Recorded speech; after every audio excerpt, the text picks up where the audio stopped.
Okay, so good afternoon, everyone. Just give me 1 minute and I'll share the screen. So we will start off with the class. Yes. Now, today we are going to talk about two more growth theories, and with that, our all the growth models will be completed. One is called as balanced growth theory, and the other one is unbalanced growth theory. So, the balanced growth theory was given to us by Nurse. Okay, just give me a minute. Yes, so we'll be talking about first the balanced growth theory. This was given to us by Nurse.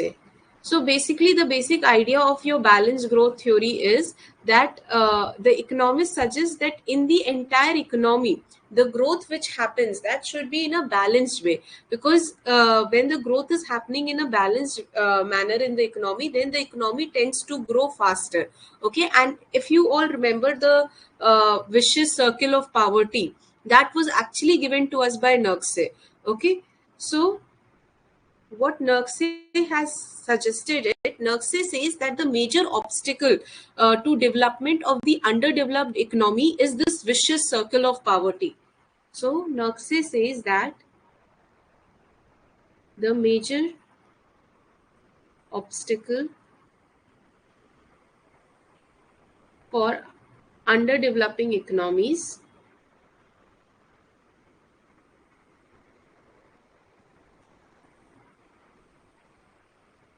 is the vicious circle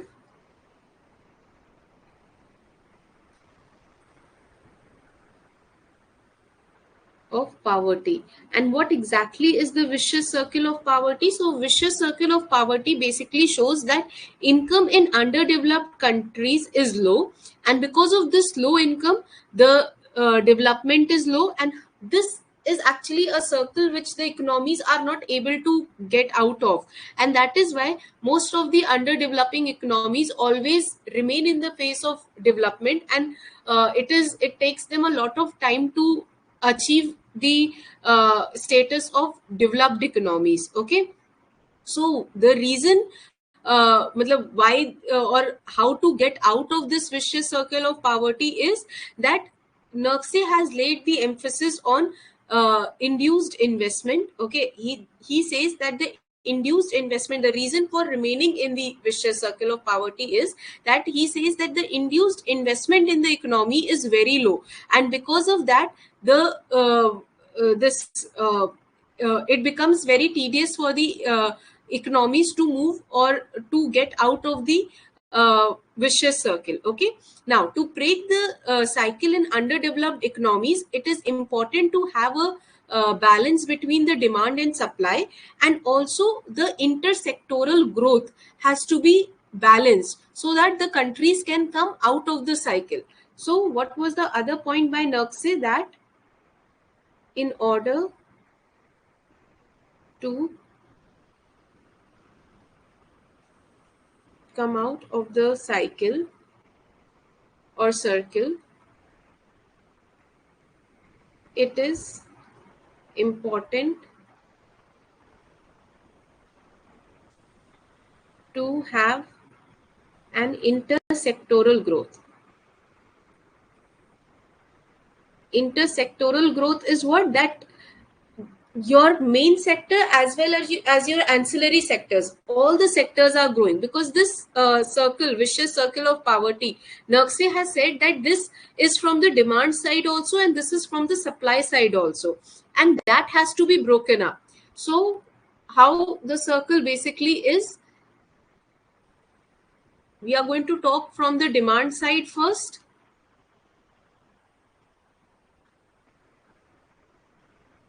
Demand side, and over here we'll be talking about the supply side of your vicious circle of poverty. Okay, so basically from the demand side, what is happening is, because this is an underdeveloped or a developing economy, so the income of individuals are low. There is low income, And this low income is leading to what? Because the income is low, so people are not able to demand more. When I don't have income, how am I going to demand? My demand will also be low. So low income is leading to low demand, and because my demand is low, then what is going to happen? Investment will also be low. Okay, so there will be low investment. Why low investment? Because जब commodities की demand ही नहीं है market में, तो market में investment किस basis पर होगा? Investment is done only when entrepreneurs or producers see that okay, they will be getting profit, so they invest. But when profit का कोई सिनेरियो ही नहीं बन रहा, तो इन्वेस्टमेंट भी लो होगा. Now when there is going to be low investment, then what is going to happen? There will be low capital formation. There will be low capital formation, because capital formation is done by what? We need investment. Fresh investments have to be done so that fresh capital formation is there. And when there is no capital formation, or when there is low capital formation, then what it is going to do? It is going to hamper the productivity also. So there will be low productivity, because then the labor or the workers, they won't be encouraged enough to perform, because capital formation ही नहीं हो रहा है. So there will be low productivity. And when there is low productivity, then automatically the income which they will generate is going to be low. So this is a circle which most of the underdeveloping economies or your developing economies are stuck into. कि they have low income, income नहीं होने की वजह से demand नहीं होता है, demand ना होने की वजह से इन्वेस्टमेंट नहीं हो पा रहा है, और इन्वेस्टमेंट की कमी की वजह से इकोनॉमी में कैपिटल अक्यूमुलेशन या कैपिटल फॉर्मेशन नहीं हो रहा है.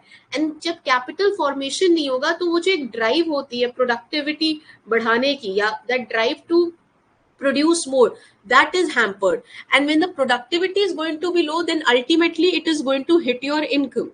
Okay, so this was the vicious cycle of poverty from demand side. Now from the supply side, how Nurse has justified it, he says that there is low income. Okay, and because there is low income, then that low income will lead to what? That will lead to low savings. Low saving, because the income is so low that people, whatever they are earning, they are mostly spending it. They are consuming their necessities from their income. So saving का component नहीं होता है mostly in your underdeveloped economy. And because there is no saving, then what will happen? That there will be low investment. Because investment is done from what? Investment is done, when I save only, then I will plan for investment. But what am I doing? I am earning and I am consuming it. So I don't have any kind of saving, and because I don't have any saving, I cannot think about investment. And because there is low investment, then there is low capital formation. Same thing, there will be low capital formation. And because the capital formation is going to be low, so there will be low productivity. And because there is low productivity, it will lead to low income. So again, I'm stuck in this vicious circle of poverty, wherein because of my low income, I am not able to save. And because I'm not able to save, I'm not able to invest. And because there is no fresh investments happening in the economy, so there is no capital formation which is happening actually in the economy. And because there is no capital formation, that is why there is very low productivity, and due to the low productivity, the income is getting affected. So what Nurse believes, that this every sector is going to face this demand side and supply side discrepancy. Now in order to break this circle of vicious poverty, Nurse has laid the emphasis on government intervention, external economics, and economic growth. So Nurse says that in order to break the vicious circle of poverty,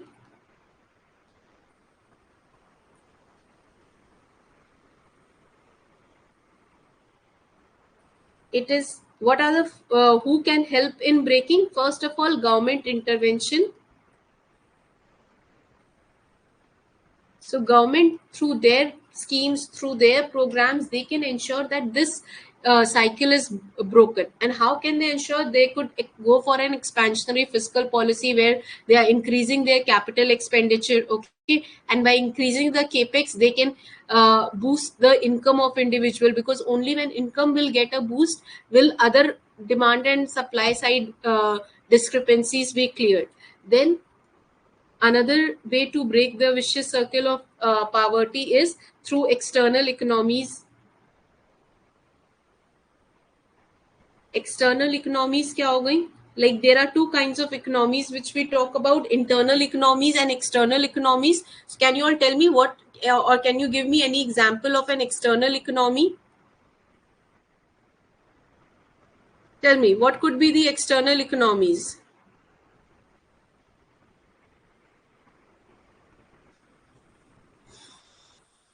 Internal economies hoti hai. I'll give you an example of internal economy. So let's say that there is let's say there is a change in the management, okay, and due to or let's say there is an upskilling of the your labor force, so that is going to create an internal economy. So similarly, can you R&D, okay, very good, research and development could be an external economy.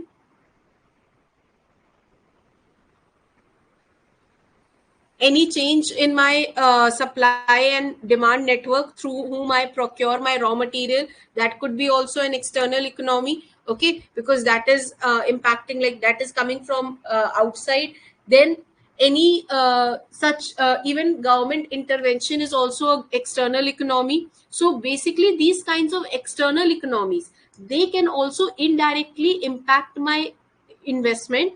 They can also impact my investment, and by impacting the investment, they are going to actually help the economy to come into this to in the capital formation. And when capital formation is once done, then automatically the productivity will also increase. So external economies are also going to help in breaking the cycle. And last but not the least is your when both these not last but rather I should say, when both of these combine, then the economy grows and enters the virtuous cycle. Economy grows and enters the virtuous cycle. Okay, so this was basically Nerks's balanced growth theory. Is it clear? Is it clear, everyone? Next is the unbalanced growth theory by Hirschman. Unbalanced growth model, and this was given to us by Hirschman.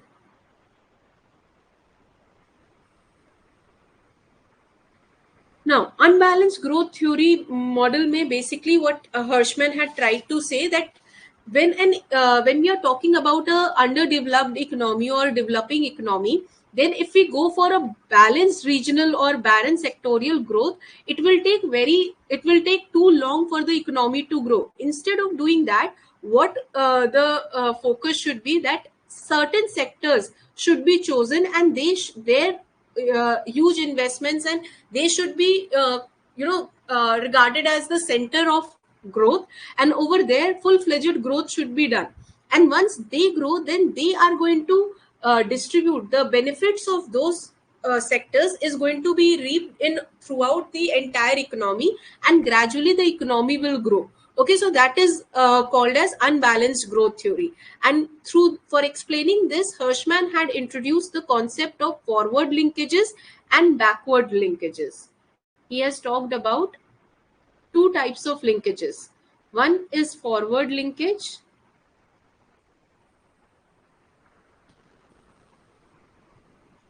and he has talked about backward linkages.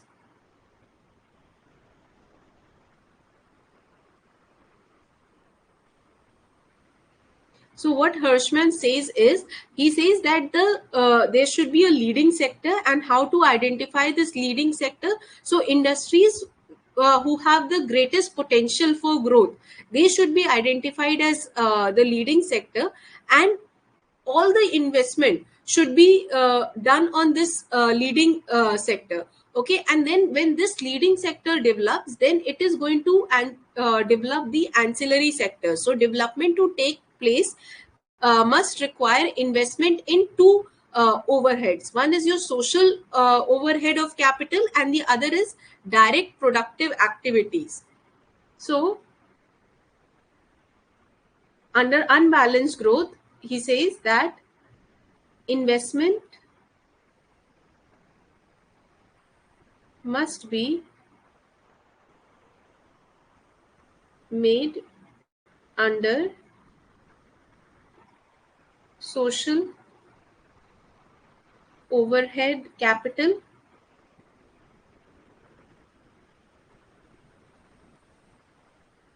which we call as SOC, and the other is direct productive capacity.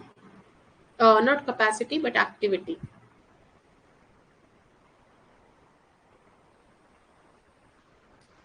The DPA.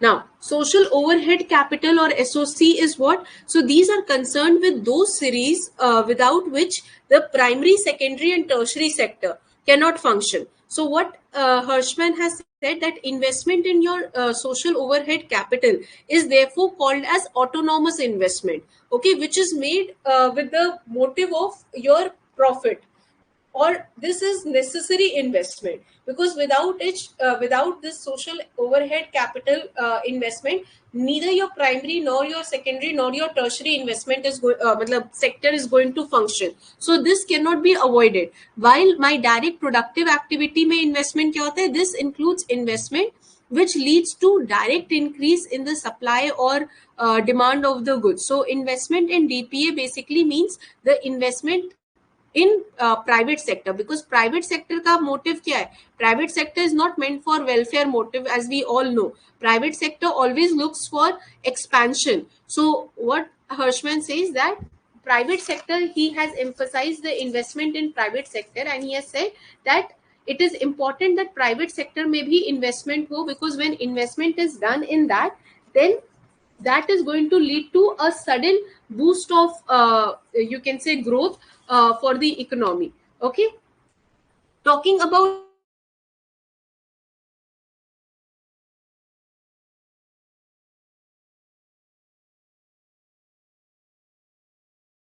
they are basically created in a project that is succeed.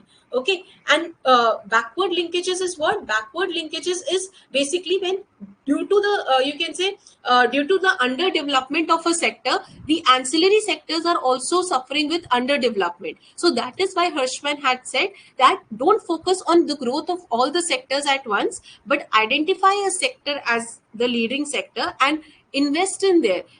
Okay, I was saying, Janvi, that Hirschman has said that when growth occurs, then growth occurs in the form of forward linkage and backward linkage. Forward linkage, like I have told you, is that when any kind of investment, if that is going to lead to or if that is enabling the project to expand, that is called a forward linkage. While backward linkage is what? That a sector or a particular sector's growth is, instead of expanding, it is leading to under growth, or it is causing a hindrance in the growth of other sectors. That is a backward linkage. So Hirschman was of the view that whenever economic growth has to be done, it should be done in such a manner that investment is centered around the leading sector, and that investment should be focused on the social overhead capital as well as your direct productive activities, because that is going to that is going to give a sudden spree of growth to the economy. And that was all what Hirschman's view were. Okay, is it clear? Is Hirschman's theory clear?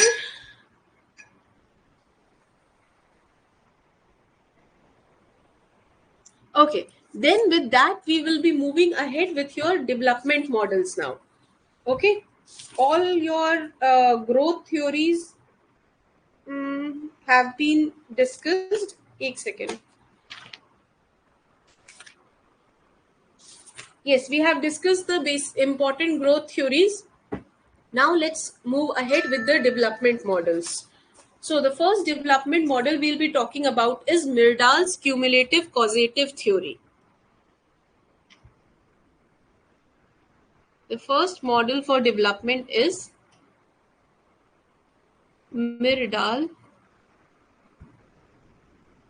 cumulative causative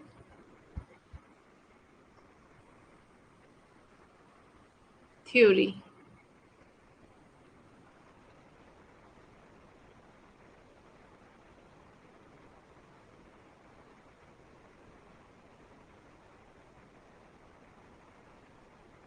So Gunnar Myrdal, he was actually a Swedish economist, and in 1957 he had presented this cumulative theory, and his theory is based on three facts. Okay, the entire theory revolves around three facts. First, what he has said is that there is a small group of wealthy countries and there are many poor countries around it. Okay, so this theory was propounded to us in 1957, and there were three facts which he had stated while or you can say there were three assumptions which he had made for his theory. The first assumption is that there is small group of wealthy country and many more poor countries.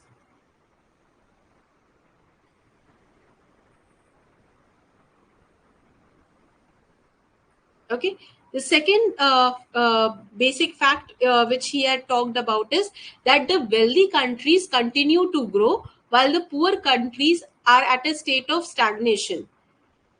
So wealthy countries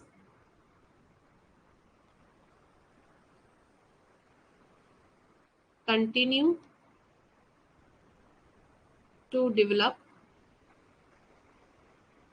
while poor countries are stagnant.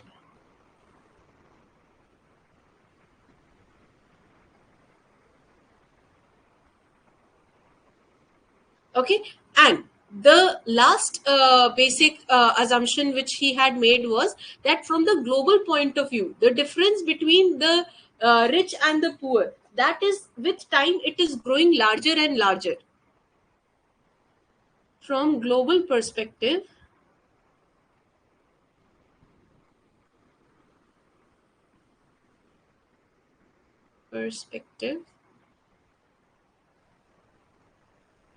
the difference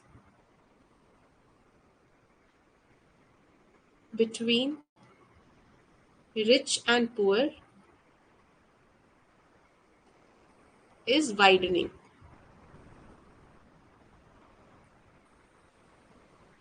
Widening. Okay, so Professor Myrdal maintains that economic development results in a circular causation process which leads to rapid development of the developed countries, while the weaker countries, they tend to remain poor. Why? Because he has said that the developed countries are the center of growth, or they are the center of development, and the developing countries, they are periphery. And when the center is growing, then that is not creating the periphery to grow, but that is causing a cumulative causative effect. And this cumulative causative effect is what? That they are developing, but because of their development, the poor countries are not able to perform at their full potential. Okay, so based upon that, they have he has said there are two determinants of regional growth. One is your endogenous factors and the other are your exogenous factors. Okay, so for your regional growth or development, Myrdal has identified for regional development, Myrdal has said that there are two forces which result in regional development. One are endogenous forces,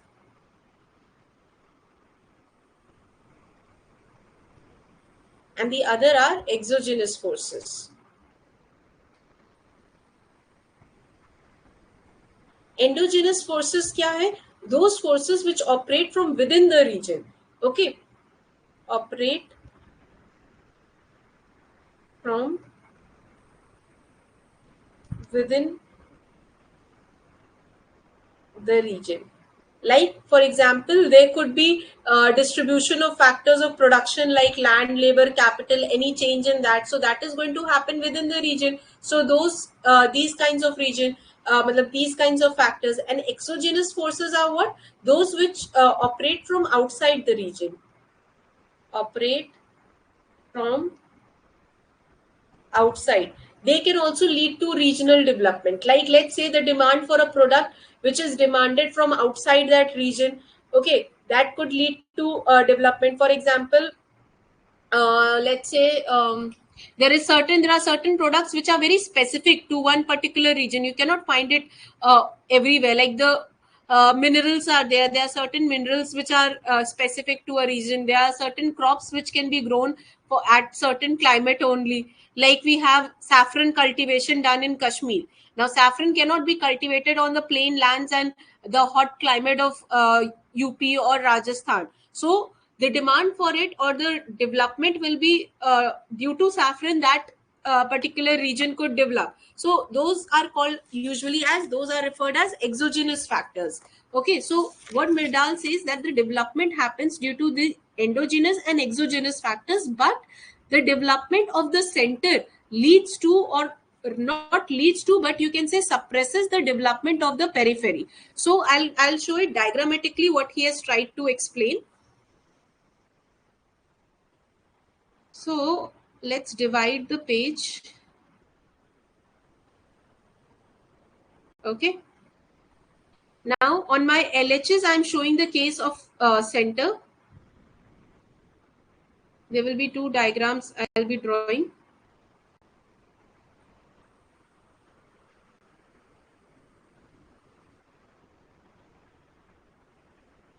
And there'll be this. And on my RHS, I'm going to show the case of periphery or the less developed country or the weaker, poorer nation. Okay.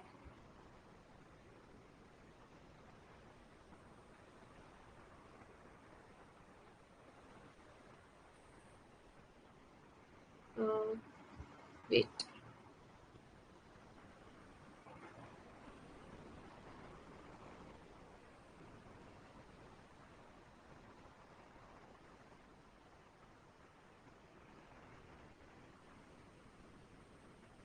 So see what is happening over here. I have the demand for labor on my x-axis. In this first, this is for center and this is for periphery.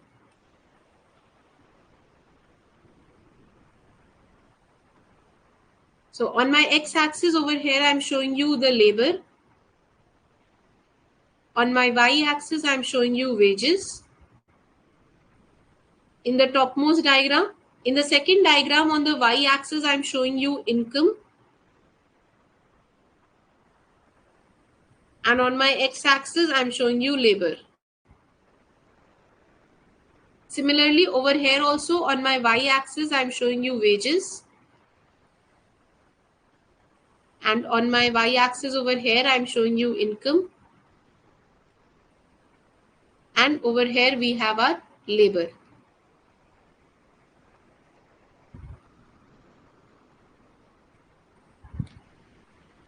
So see, initially the economy was at equilibrium over here at, let's call this point as E0.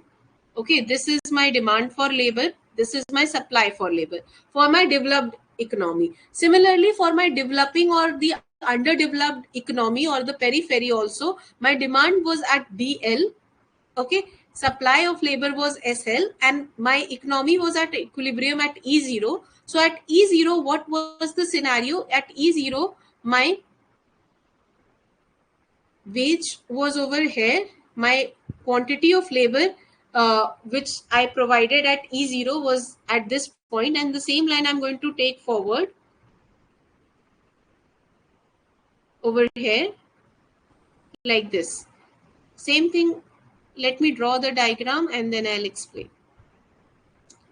हाँ, तो case one में पहले क्या हो रहा है, what is happening at E0 my wages were at W0 and my labor was at L0. Okay, and over here also labor is at L0, and this I have my income line. Yes, for both the countries I have my income line where my this income is a function of increasing function of labor. Okay, so over here what is happening, uh, yes, at L0 my income is Y0. Okay, and at L0 my income is Y0. ठीक है, so when the economy में demand for labor and supply for labor were DL and SL, this was the scenario what that was happening. This was the initial equilibrium. Okay, with my GDP at Y0 and my wages at W0 and my labor at L0. Similarly for my periphery also the case was like this.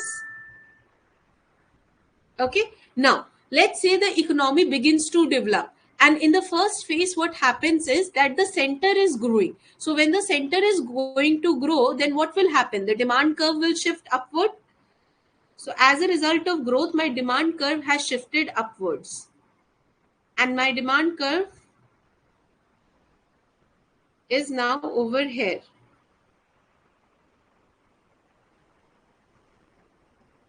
So as a result of that, what has happened, my wages have increased and so has my labor. And if I bring that labor down, what I'll see is my income has also increased. So what is happening is that my center is growing, and as a result of growth, now my equilibrium is at E1. Okay, and with E1 equilibrium, my labor is at L1, my demand is DL1, my wages are W1. Okay, and if I bring the same labor over here, what I notice is my income has also increased from Y0 to Y1. Okay, so my wage level and my overall GDP in my at my center, it is growing. However, at the region what we see is that because the output in my in the developed country has increased, so what is that going to impact, how it will impact the poor countries who are around, that people will start migrating, people will start migrating to the center. Because what do we see, even अगर एक दो countries को छोड़ दो, अगर हम एक ही country में देखें तो रीजनल डिस्पैरिटी होती है। हम लोग देखते हैं ना कि कई बार जो एरियाज होते हैं वहां पे जॉब ही नहीं है, तो जब जॉब नहीं है तो कोई वहां रहना नहीं चाहता है। इसी तरह से हम कंट्रीज में भी देखते हैं जो बहुत पुअर कंट्रीज होती हैं, जब लोग देखते हैं कि आसपास की जो कंट्री है, जो डेवलप्ड कंट्रीज है, वहां पे अच्छी जॉब अपॉर्चुनिटी हो रही है, वहां पे इनकम ज्यादा मिल रही है, तो क्या होता है, लेबर धीरे धीरे वहां माइग्रेट करना शुरू कर जाएगी। ठीक है, अब लेबर माइग्रेट करना शुरू करेगी तो फिर क्या होता है, लेबर माइग्रेशन की वजह से सप्लाई कर्व को क्या होगा, my supply curve instead of increasing, what will happen to my supply curve, my supply curve will decrease, right. Because अगर देखा जाए मतलब टेक्निकली मेरी सप्लाई को तो बढ़ना चाहिए था। एक second, just give me 1 minute, I will be back, just 1 minute.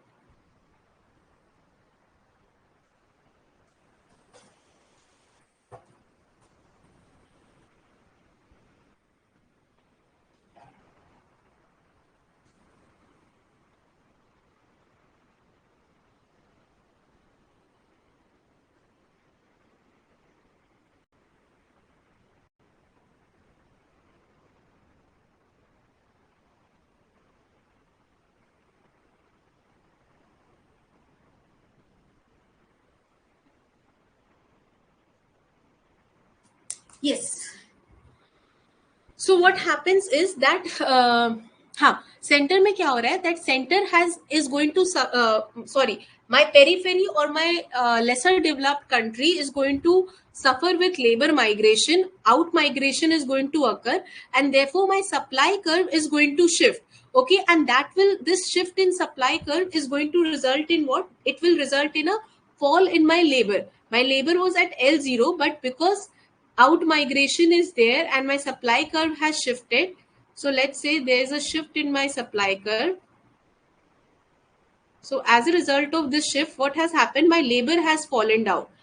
And if I just carry it forward, so what we are seeing over here, that the new equilibrium is at E1. Let's call this as SL1. This is my wages have increased. My labor supply has decreased from L0 to L1. And what is happening to my income? My income has also fallen from Y0 to Y1. Instead of increasing, my income in the periphery has decreased. Why? Because my wages have increased, more of labor has gone out, and therefore that is giving a hit to my this that is giving a hit to my uh, GDP. While on the other hand, what is happening in the center is continuing to, because of the increased demand, the center has done what? The center has continued to expand its sources, and as a result of which, what is happening that because there is so much migration of labor, there is excess labor which is available with the center. What we see is that the center is going to continue to grow, and this time, because my labor is growing, my wages, if you see, the wages will start declining because I have surplus labor, and when you have surplus labor, labor will become cheap. But if we see what is going to be the impact on my GDP, my GDP is going to further grow. So center पे क्या हो रहा है that wages have fallen down to W2, my labor is at L2, and my GDP has grown from Y1 to Y2. So this is again L2. So this is what Myrdal's cumulative causative theory is, that center is going to continue growing, and in fact, instead of assisting the periphery, what is happening is the center is sucking out the advantage of periphery to grow, and this continues until the center becomes completely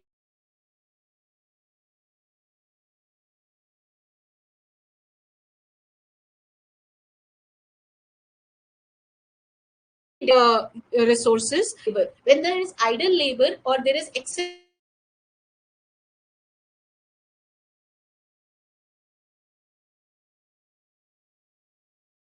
a Myrdal has called as the backwash effect on the regions, causing development difference in general. Backwash effect is what? Backwash effect is when the center is growing, and its growth, instead of boosting the growth of the poor nations around it, it is sucking out the uh, other possibilities, or it is sucking out the further possibility of growth. That is what backwash effect basically means. Okay, is it clear? First, tell me, is this effect clear?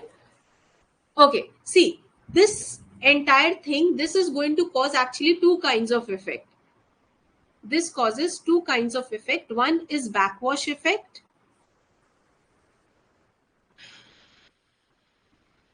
Backwash effect. And the other is spill effect.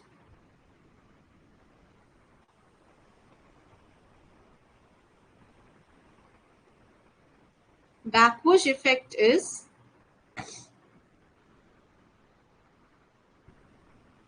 the growth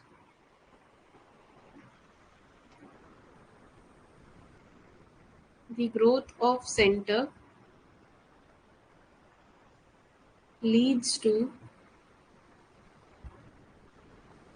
sucking up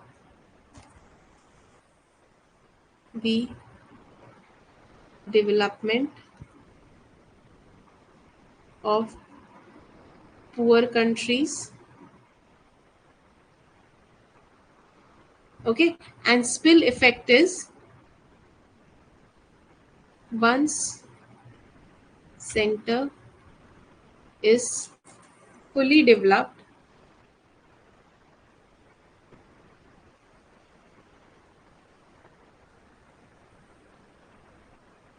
and has surplus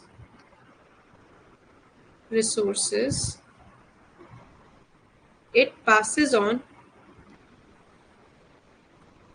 them on to periphery. We call it a spillover effect or spread effect also. Another name for this effect is spread effect.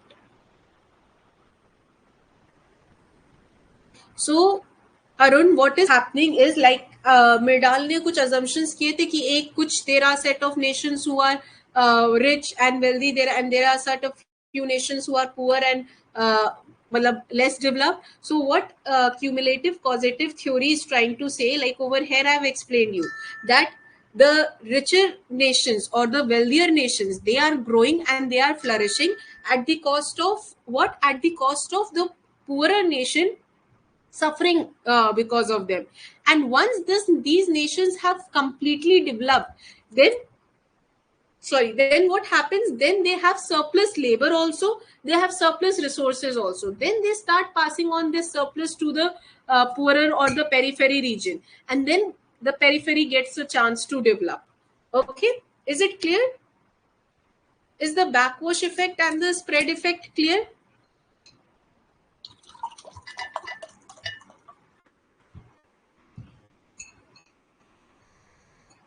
Okay, so this was your Myrdal's cumulative causative theory.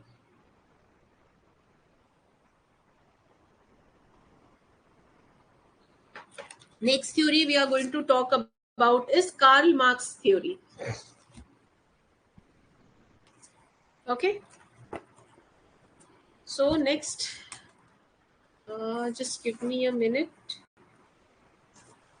Yes, next is the Marxian theory.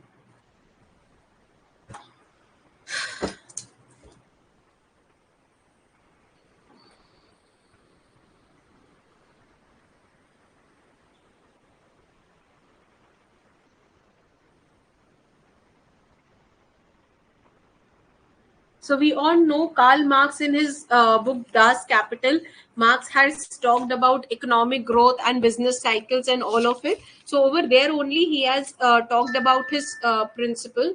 Okay, what he has said, he has basically talked about economic development, and he talks about surplus value, capital accumulation, and labor exploitation, all of that. Okay, just give me a minute.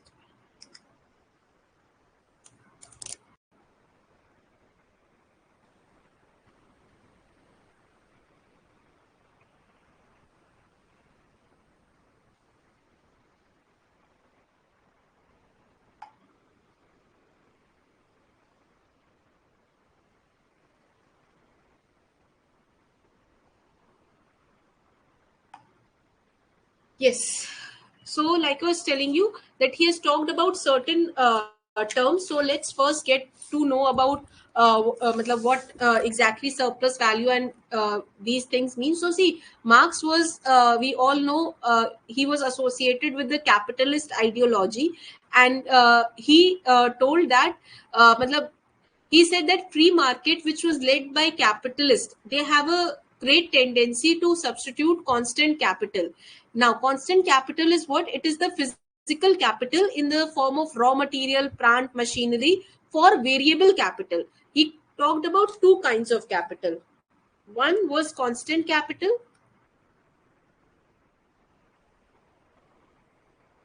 constant capital, and the other one was variable capital.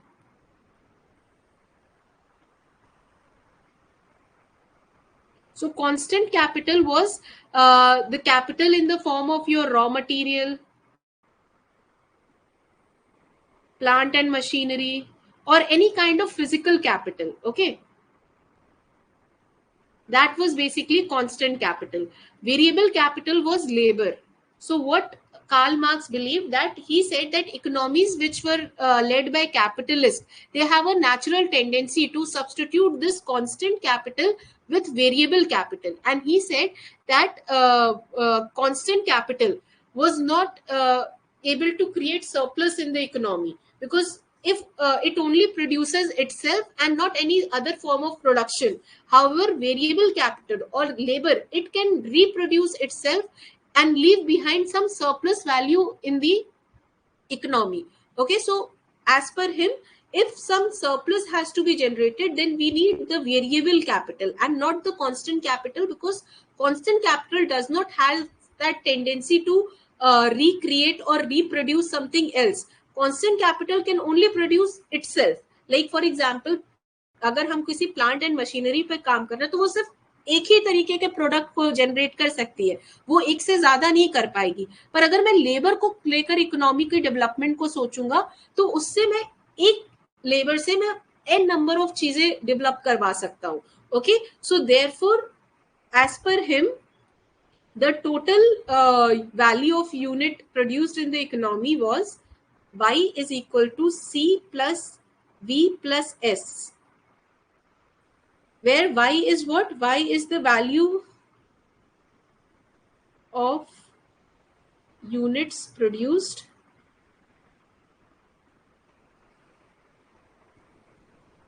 C is my constant capital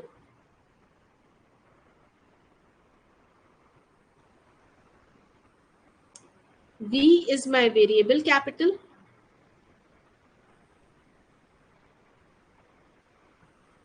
and S is my surplus value.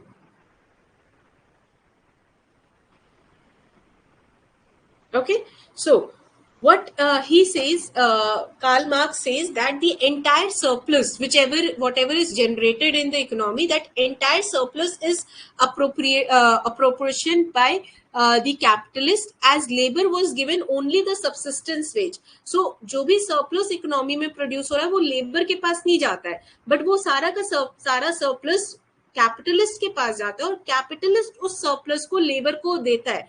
But labour in this capitalist economy, the labor which is there, they are living under the subsistence wage rate. Subsistence wage rate क्या होती है? Subsistence wage rate is the minimum wage which a labor is ready to work for. So a labor's actual wage rate was equal to the subsistence wage rate. And why was this happening? Because this was the time when Marx had talked about his development model. It was the 19th century, and during that time there was a huge army of unemployed labor force. And this unemployed labor, this labor force was not just unemployed, but they were unorganized also. So whatever they were getting, they felt कि okay, this is only how much we will be getting. There was no such you can say organized, there was no such organization which could tell them that what were their basic right, or how they also had the power to increase their wages. So as long as wages remain at subsistence level, due to the presence of this army of unemployed labor, capitalists had little tendency to substitute capital for labor, because capitalists were also very well satisfied. They were earning profit and they were providing labor the subsistence wage. So they also did not want to change anything, or they were also not driven to any kind of development, because why? They had they were providing the labor the subsistence wage. This organic composition of capital during time or less, it remained constant. Your C by V, that was called as the organic composition. Capitalist called C upon V. That is my constant capital by variable capital. This was called as the organic composition. And this was that composition which capitalists never wanted to change, because at this composition, the wages or the wages which the labor was getting, that was the subsistence wage level.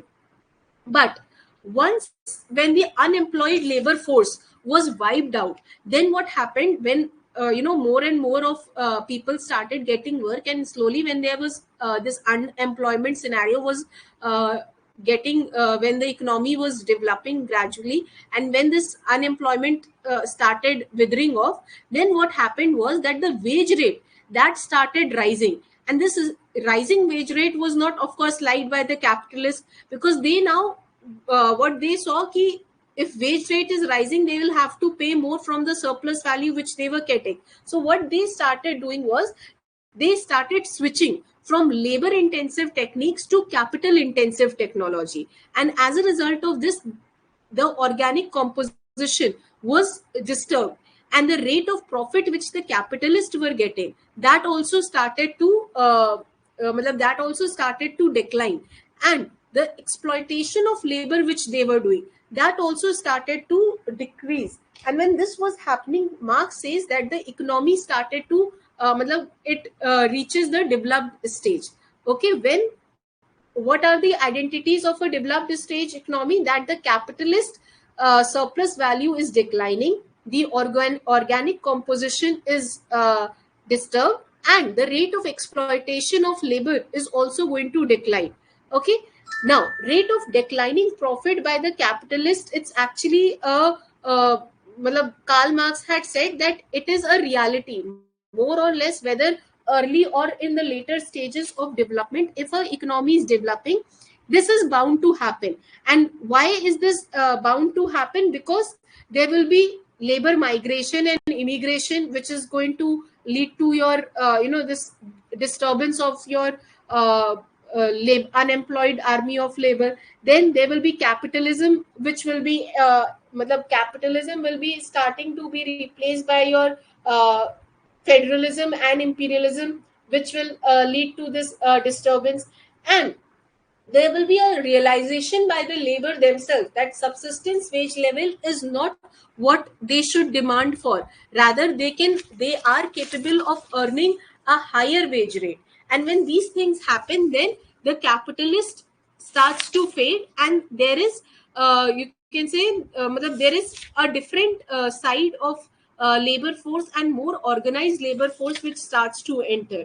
Okay, so this was the main you can say crux of the theory of your Marx, Karl Marx theory of your this economic development. Okay, so the main criticism of this theory is that in this entire theory of which Karl Marx has talked about, he has talked about rise in money wages is not equal.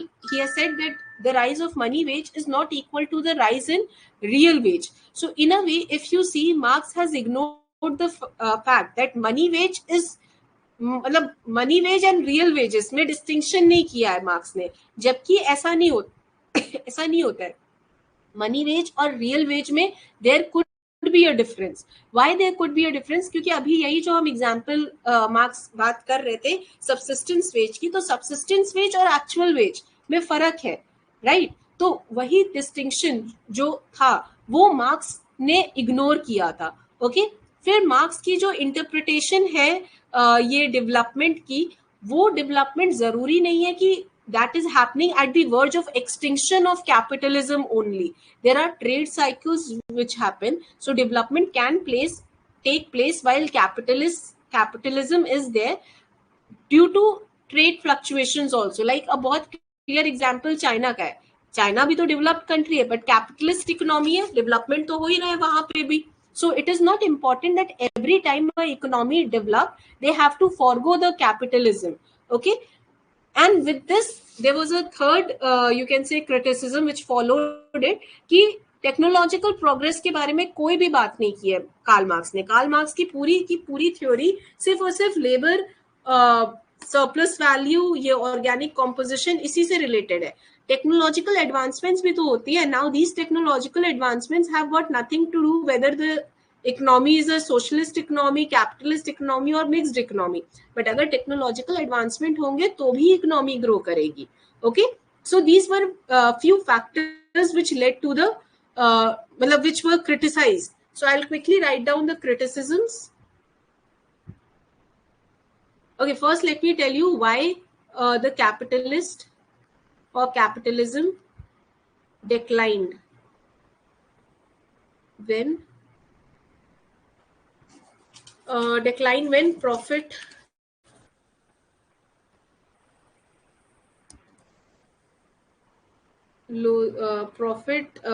goes down during development. So, like I said, the first factor was that there will be labor migration as well as immigration, labor migration and immigration. So, where there is surplus of labor, then the labor will migrate. Where there is a lesser labor, the labor will immigrate. Both of this will happen simultaneously. Then, along with capitalism,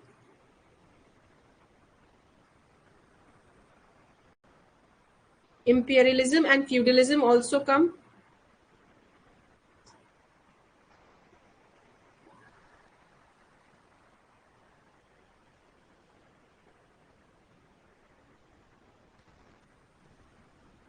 Okay.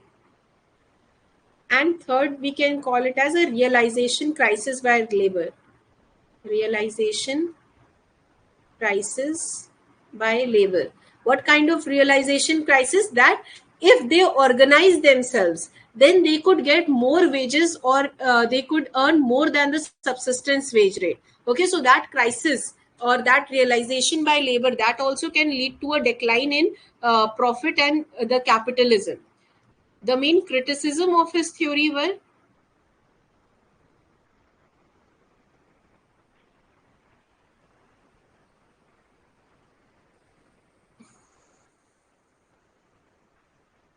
the first and foremost criticism was that Marx ignored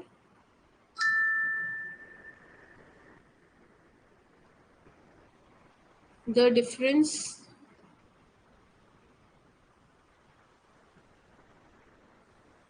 between real wages and money wages. Okay. Then he also ignored the business and trade cycles.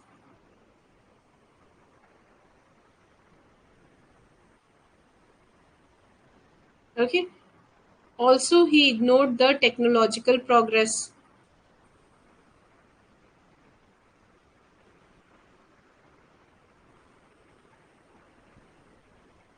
So these were a few, you can say, these were a few lacunas in the Marxian principle, where he had actually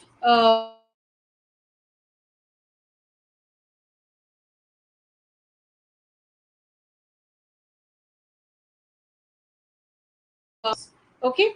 So to everyone,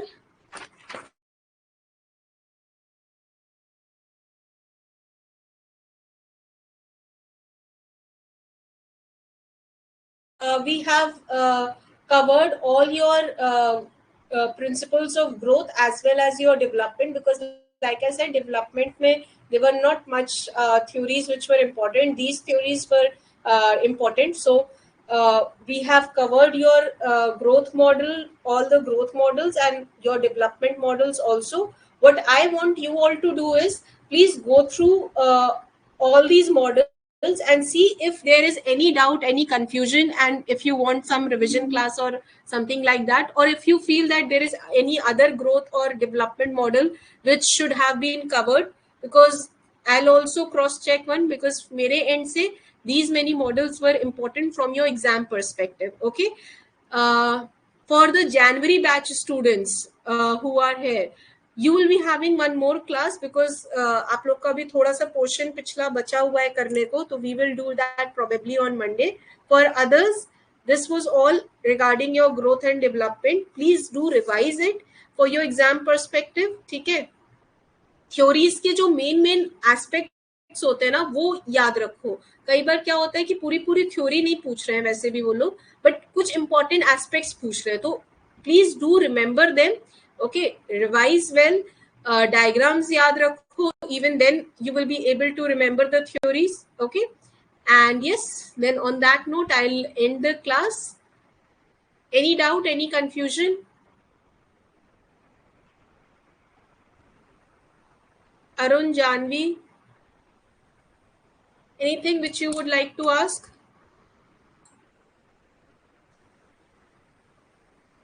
ठीक है, तो फिर I'll end the class and like I said, please do revise, and if you feel कि कोई ऐसी theory है जो करनी चाहिए थी and we have not yet covered, let me know, let the team know, and we can have a class of that as well. Okay, but for that you will have to first revise the things on your own. Okay, so wish you all the very best for your exams, and then I'll probably meet you all in maybe some other batch. ठीक है, चलो, bye bye everyone.